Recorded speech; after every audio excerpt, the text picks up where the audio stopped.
Viktor Frankl's slender volume emerged from the darkest depths of human experience, forged in the concentration camps of Nazi Germany, where the Austrian psychiatrist endured unspeakable suffering alongside millions of others. What distinguishes this work from countless other Holocaust testimonies is not merely its searing authenticity, but the astonishing philosophical framework Frankl erected from the ruins of that catastrophe.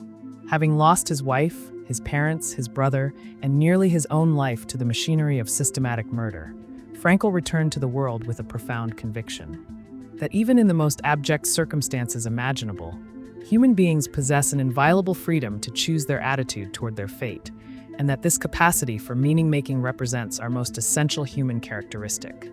The narrative unfolds in two complementary movements. The first portion recounts Frankl's experiences in Auschwitz and other camps with clinical precision tempered by philosophical reflection. He describes the initial shock of arrival, the stripping away of every possession and identity marker, the reduction of human beings to numbers tattooed on their arms. But within this systematic dehumanization, Frankl observed something remarkable: that prisoners responded to identical conditions in radically different ways. Some descended quickly into apathy and despair, surrendering to the apparent meaninglessness of their predicament. Others maintained an inner dignity and purpose that no external circumstance could wholly extinguish.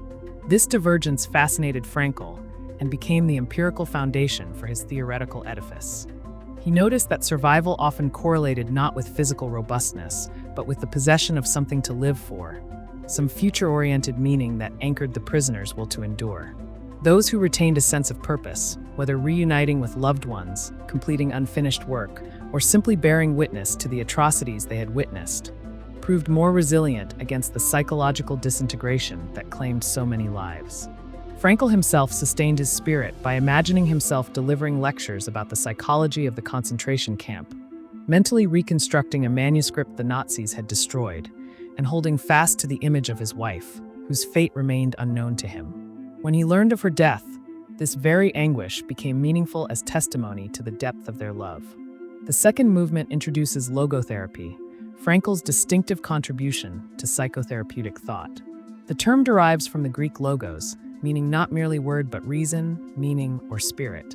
Where Freud had posited the will to pleasure as humanity's primary drive, and Adler had emphasized the will to power, Frankl proposed the will to meaning as the fundamental motivation underlying human existence. This represents not a peripheral concern, but the central dynamic of psychological health.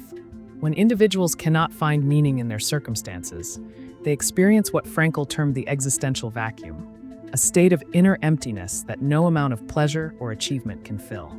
This vacuum manifests in various pathologies: addiction, depression, aggression, and that peculiar modern malaise of having everything yet feeling that nothing matters.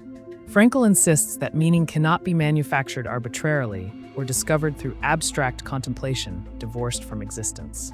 Rather, meaning emerges from concrete engagement with three domains of value. First, we find meaning through creative work and deeds, through contributing something unique to the world that bears the stamp of our individual agency. Second, we discover meaning through experiencing beauty, nature, culture, and through loving another human being in their unique particularity. Love for Frankl represents the ultimate meaning-making encounter because it grasps another person in their essential being, their irreplaceable uniqueness. Third, and most paradoxically, we can also find meaning even in unavoidable suffering by the attitude we adopt toward it. This does not glorify suffering or suggest we should seek it out, but acknowledges that when suffering becomes inescapable, we can choose to bear it with dignity, extract wisdom from it, or allow it to deepen our humanity. This final category proved especially controversial, yet remains logotherapy's most distinctive insight. Frankl witnessed prisoners who transformed their suffering into inner achievement, who maintained ethical principles when every incentive pointed toward betrayal, who helped others when they themselves possessed almost nothing.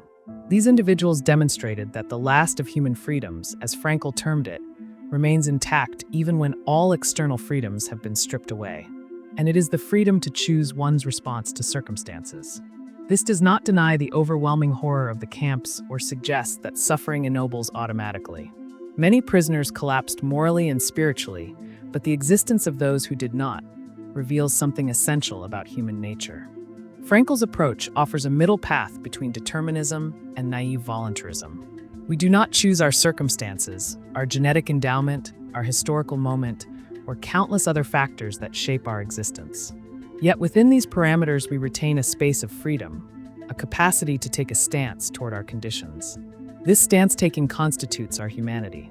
Moreover, Frankl argues that meaning must be discovered rather than invented, that each situation presents unique possibilities for meaningful response. Life questions us constantly, demanding our answer not in words but in conduct. We are responsible for responding to these questions and for actualizing the potential meanings latent in each moment. The work's enduring influence stems from this fusion of existential philosophy, psychological insight, and lived testimony. Frankl speaks with the authority of one who tested these ideas under the most extreme conditions imaginable and found them sufficient. His message resonates across decades because it addresses the perennial human need for meaning while refusing easy consolations. We cannot always control what happens to us, but we can determine what we become in response. This austere yet ultimately hopeful vision continues to illuminate the human condition, reminding us that meaning awaits discovery even in life's darkest valleys, and that our freedom to find it remains the source of our deepest dignity.